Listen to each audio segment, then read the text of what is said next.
नमस्कार दोस्तों, आज के वीडियो में हम देखने वाले हैं महादेवी वर्मा छायावाद की सुप्रसिद्ध कवयित्री महादेवी वर्मा के साहित्यिक योगदान का परिचय हम यहाँ पर प्राप्त करेंगे। पिछले के वीडियो में हमने भारतेंदु युग, द्विवेदी युग और छायावाद युग के प्रमुख कवियों या लेखकों का परिचय, उनकी साहित्यिक कृतियों के बारे में हम पढ़ चुके हैं। आज महादेवी वर्मा के विषय में तो देखिए, जैसा कि हम जानते हैं महादेवी वर्मा का जन्म 1907 ईस्वी में और मृत्यु 1987 ईस्वी में हुआ। उन्हें आधुनिक युग की मीरा भी कहा जाता है और क्या कहा जाता है, छायावाद के विशाल मंदिर की वीणा पाड़ी भी कहा जाता है, जो कि निराला जी ने उन्हें कहा है। छायावाद के बृहत त्रयी, जिसमें सुमित्रानंद, जयशंकर प्रसाद, निराला और पंत आते हैं, लेकिन छायावाद के लघु त्रयी या वर्मा त्रयी में महादेवी वर्मा, राम कुमार वर्मा और भगवती चरण वर्मा आते हैं। ठीक है, तो ये छायावाद के लघु त्रयी में और छायावाद के 4 प्रमुख स्तंभों में आती हैं और इन्हें आधुनिक युग की मीरा भी कहा जाता है। छायावाद के में दुर्गा या शक्ति के नाम से भी जाना जाता है और हिंदी के विशाल मंदिर की वीणा पाड़ी भी इन्हें कहा जाता है। अब इनके रचनाओं को देखें। इनका जो काव्य संग्रह है वो है निहार, 1960 में आता है।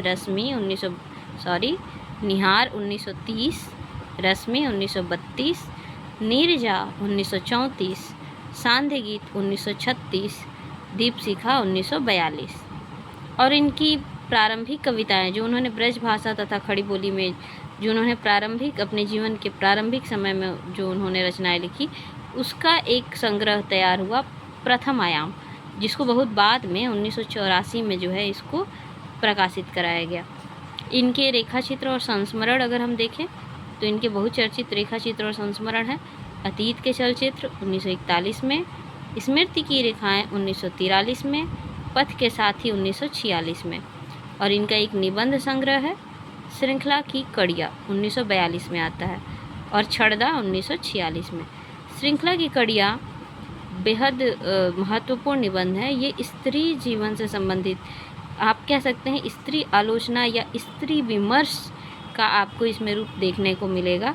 ये भी कह सकते हैं कि हिंदी साहित्य में पहली बार स्त्री विमर्श पर बात करने वाली लेखिका के रूप में हम महादेवी वर्मा को देख सकते हैं। श्रृंखला की कड़ियाँ बहुत ही महत्वपूर्ण निबंध संग्रह है, 1942 में आता है और छड़दा 1946 में। आलोचनात्मक रचना इन्होंने लिखा, साहित्यकार की आस्था और अन्य निबंध। ठीक है, और इस पुस्तक को गंगा प्रसाद पांडे द्वारा संपादित किया गया 1962 में। ठीक, और जो है इनको यामा नामक इनका जो काव्य संग्रह था, उस पर इनको क्या मिला था, ज्ञानपीठ पुरस्कार मिला था। यामा एक ऐसी रचना थी जिसमें निहार, रश्मि, नीरजा और सांध्य गीत की प्रमुख कविताओं का जो है वो संग्रह था यामा, जिस पर इनको ज्ञानपीठ पुरस्कार प्रदान किया गया था। तो यह महादेवी वर्मा की साहित्यिक कृतियों और उनके योगदान के बारे में संक्षिप्त परिचय।